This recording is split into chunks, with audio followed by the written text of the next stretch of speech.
Oh my God. Look dead. Hold on. Okay, still look dead. But the last time that I posted, we left off where I left Florida and I moved back in my old home. So at this point, I'm living by myself.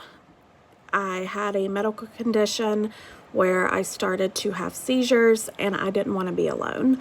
So I moved in a new friend named Alex.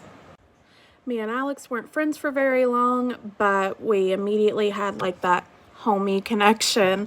So he moved in and I did warn him my house is haunted, and I don't think he really believed me.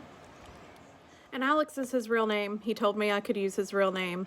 So Alex didn't really believe me, I don't think, until one night we were sitting on my couch just playing guitar and laughing and chain smoking. The couch moved at least a foot while we were sitting on it. And when I tell you that boy jumped, I mean, he jumped. He was spooked. And it's funny looking back on it, but at the time it was scary. So he just looks at me like, what was that? Like, I told you, my house is haunted. Stuff happens. So after that, it picked up quite a bit, and it actually picked on him a lot. So when I say it picked on him, I mean it really picked on him. It would slam doors in his face, and I mean he would hear things while he would be asleep, and I mean it really went hard on him. So now we're going to talk about when my now ex-boyfriend kind of forced his way into living with us for a little bit. He came in, and he came in as a skeptic. We'll call him Sam. So Sam was a skeptic, and he kept telling me that nothing's going to change his mind. That's my son playing in the background, nothing spooky. Nothing was going to change his mind. So we were sitting outside in what I call my tiki shack, and that's where we would have our cookouts and sit by the pond and just drink and have a good time. And while we were sitting down, I don't really know how to explain it. My tiki shack has something like a bench, and that's what we were sitting on. And it would have been no different if about 5 people were like on their backs underneath of it, and oh my God, it's another gnat, and like kicking the top of it where we were sitting. Again, he jumps up like, oh my God, what is that? Oh my God. And he's completely freaked out. And I'm like, are you still a skeptic?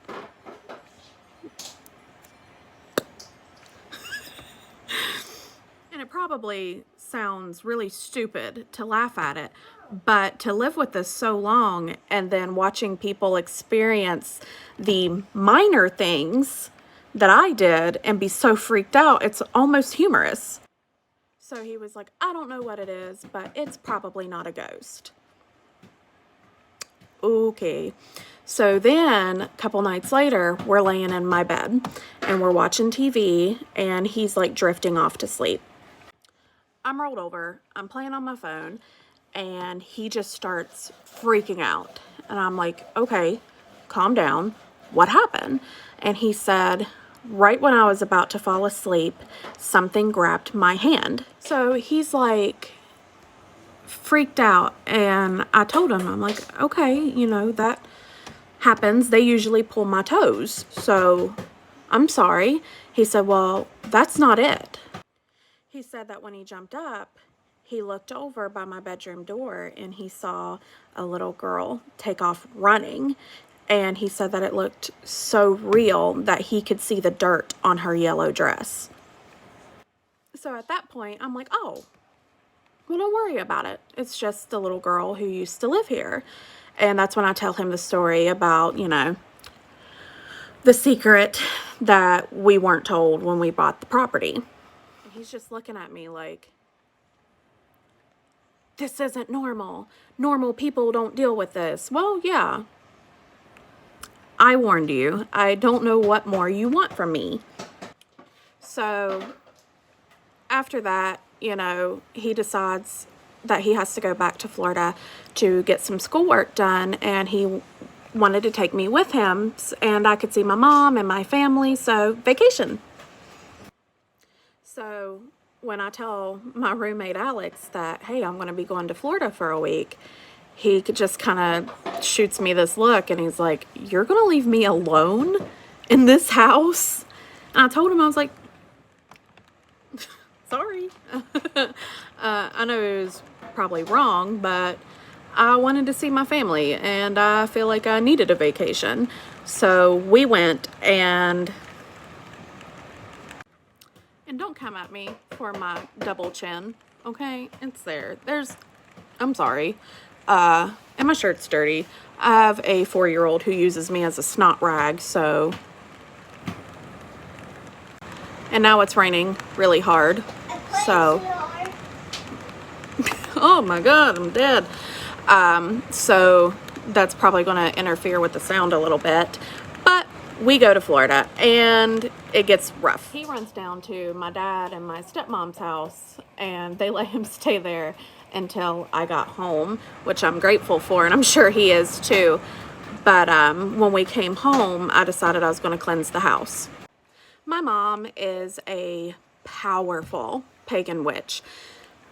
And, you know, she's taught me things over time, and I tried my hardest to use them in the house, but I don't think my confidence at the time was built up to the point where I could actually benefit from everything that she was teaching me.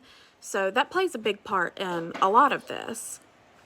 So, me and Sam break up, not for paranormal reasons, but then it was back to just, you know, me, because me and Alex got into a little scuffle and he left. So, me and Alex are friends now, though. So, but I was back to living by myself, and I lived by myself for a little while. And then my ex-boyfriend, different ex-boyfriend, reached out. We'll call this ex-boyfriend Guy.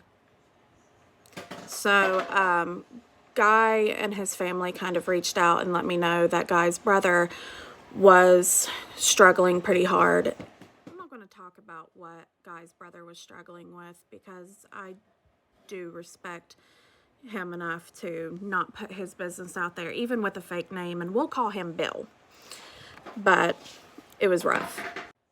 So Bill needed a place to stay. I needed a roommate because I was having seizures and I couldn't be alone. So I went with a friend and picked up Bill and brought him home.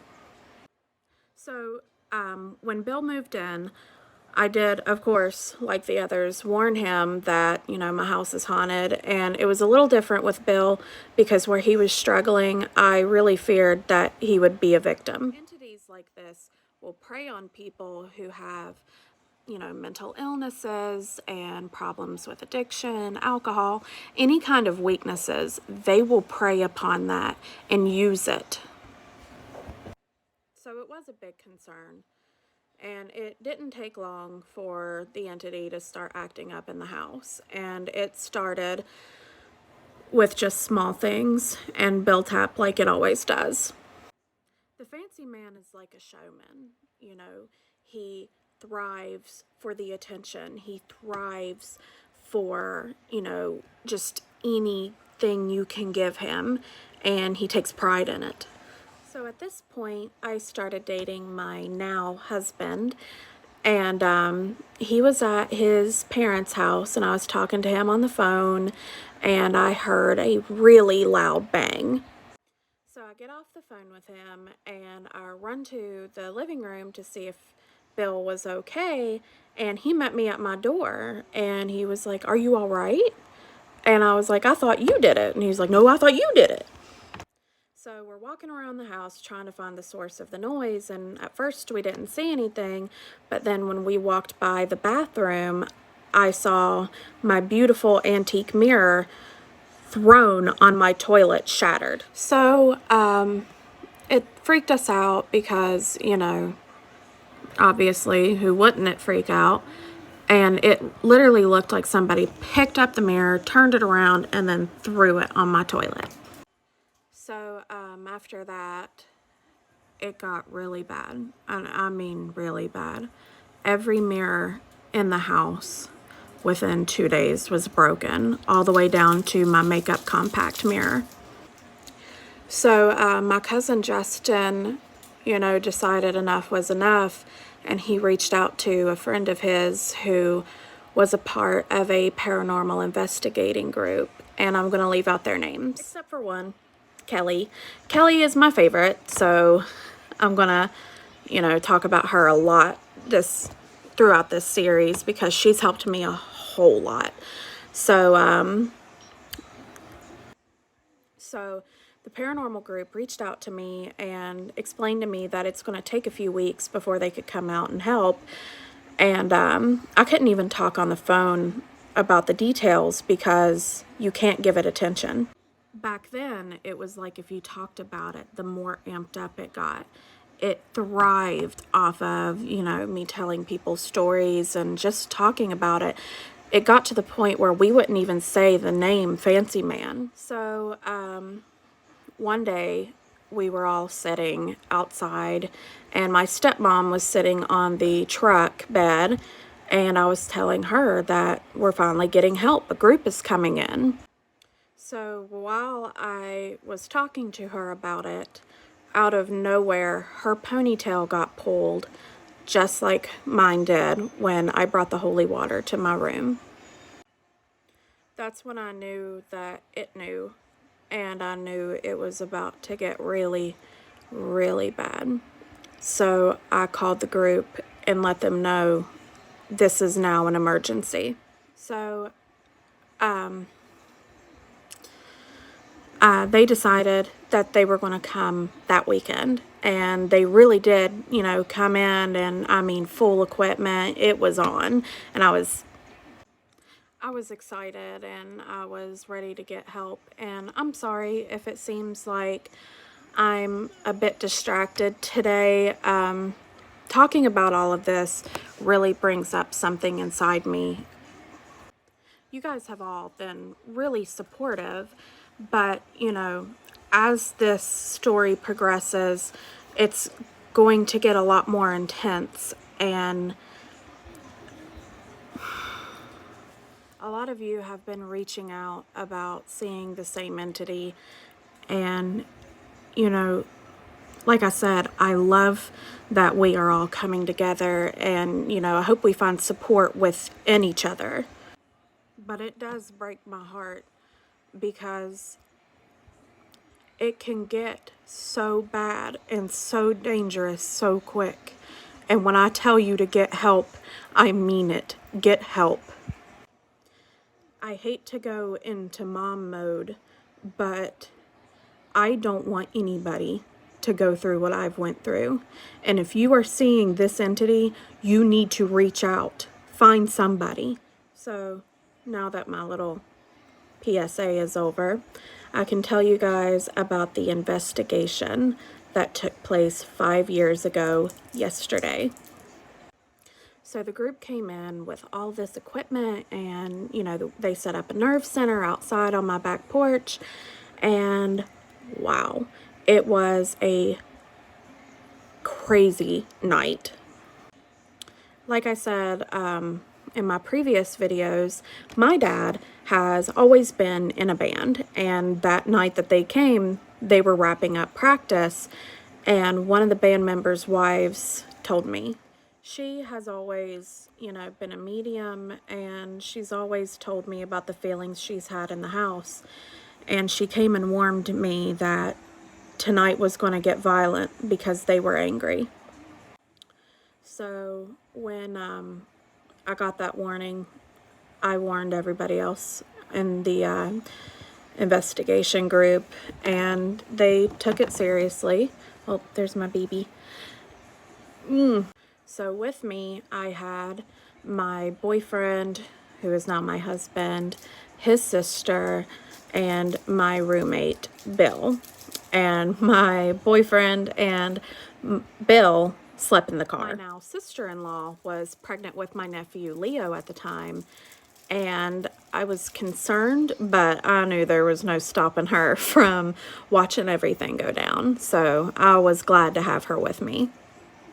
So her name is Jessica, and she comments sometimes in, the videos and stuff. So I'm sure she'll chime in with her experiences as well with the night of the investigation.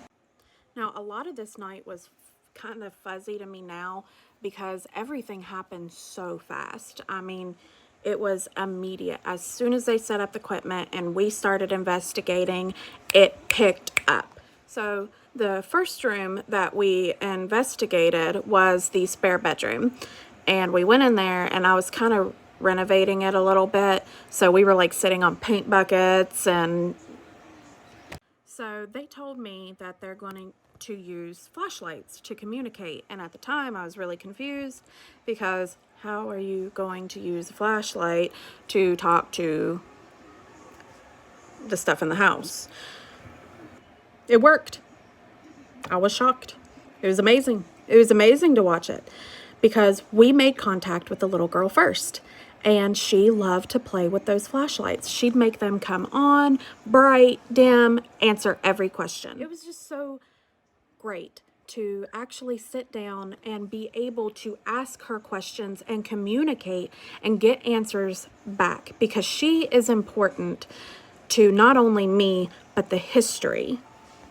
Because I, at the time, didn't know her name, I referred to her as Katie because the initials on the rock was KL, and I knew her last name was Legg, so I referred to her as Katie.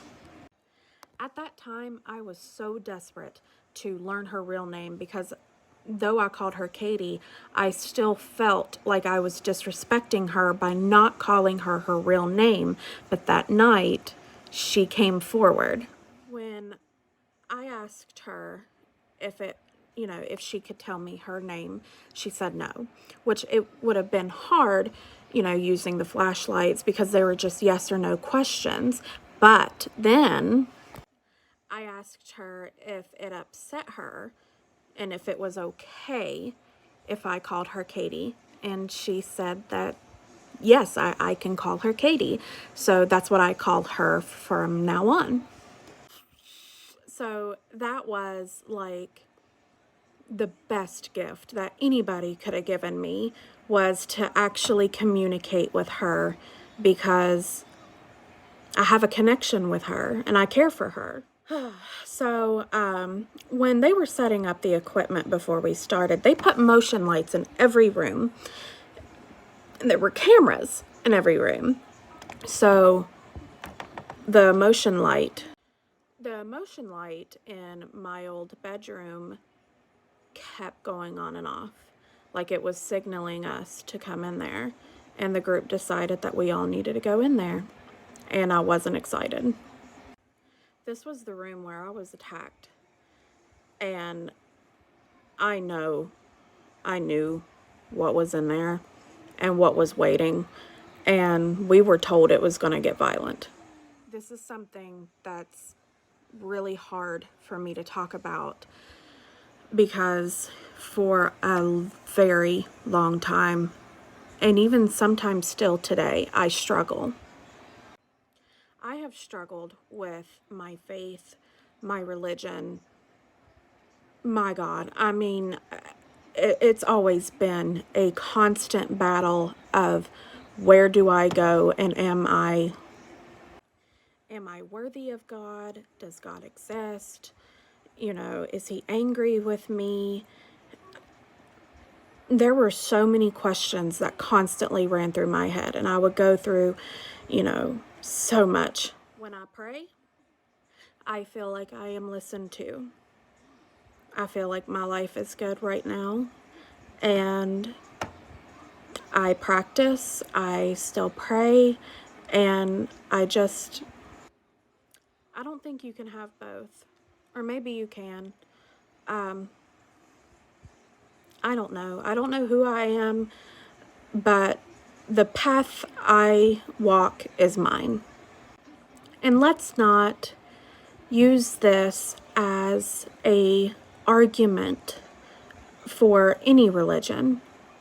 I believe everybody has the right to believe what they want and worship who you want. Just, live your life and live it. Like, live it. Be happy. And whatever your faith is or no faith, just be happy. Just know in the end, it's your choice, nobody else's. Nobody can make you believe or not believe in anything. Is that another gnat? At least I don't have to worry about inhaling a gnat with these small nostrils. Another PSA down. So when we go into my old room, it immediately is snarky and just rude, and you just feel it. They start asking questions on if this was the entity that choked me. And we caught a laugh.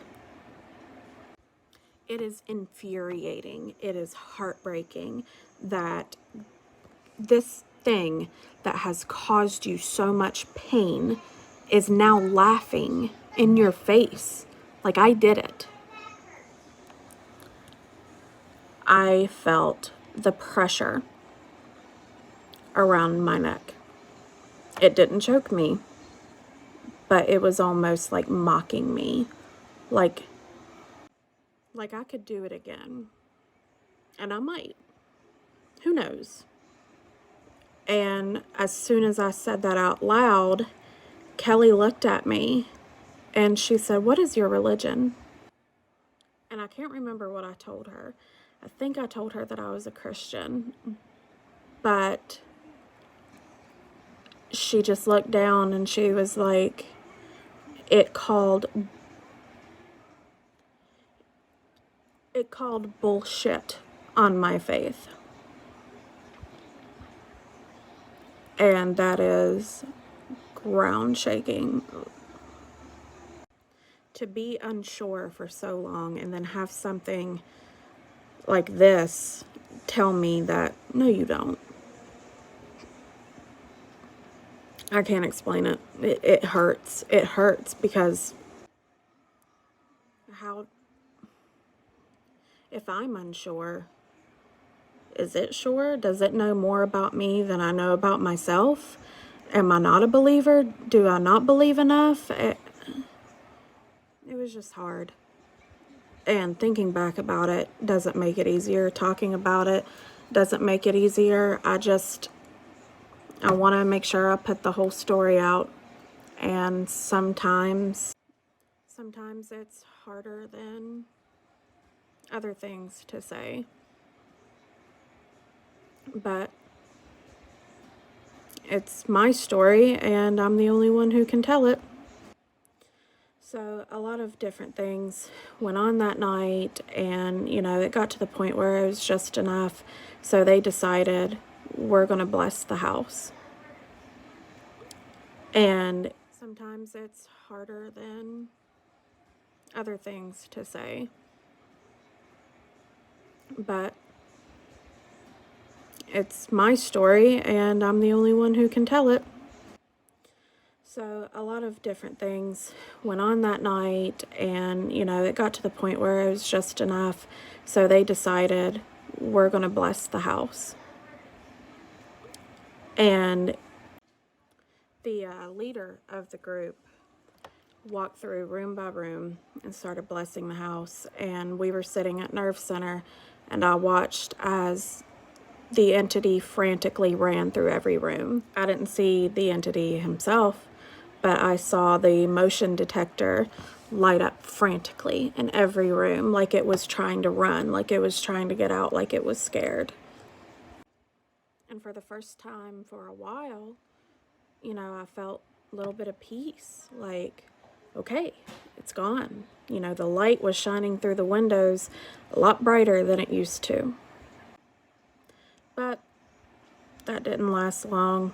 I think it lasted like 8 months. It was still 8 months of peace, but it wasn't forever. So, that's it for today. So a couple things I want to address is, one, this was hard, and it's hard to talk about. Sometimes it's empowering, sometimes it's a little rough. So I appreciate everybody, commenting and interacting, and I appreciate all the love and support, and you guys have been really great. It's entertaining sometimes, my nose, my cheek ring, and it is a cheek ring for those who are still asking. And also, I have been taking all the videos that I post here and putting them on my YouTube account just in case TikTok does get banned. So you can always, that way, you can always subscribe, and if TikTok gets banned, you're not going to lose, the updates of the story, and, I can continue, and I can post a little bit longer videos with more detail. So if you want to subscribe to my YouTube channel, just in case, my YouTube is in my bio, or under my bio. It's there. There's a hyperlink. It'll take you there. But again, thank you for following and liking, and, this account really blew up overnight, so I appreciate, everybody, following and whatnot. But what I really want is, if you have a story, start filming, film it. I can't tell you how much it's helped me, hear that there are others out there who are experiencing the same thing, and film your story. It helps. Everybody needs to just reach out to each other, and, we need to support each other with stuff like that. I swear to God, I just saw another gnat. So reach out, make friends, talk to people about this. Get an exterminator and get rid of this bastard. And I'll get an exterminator for my gnats.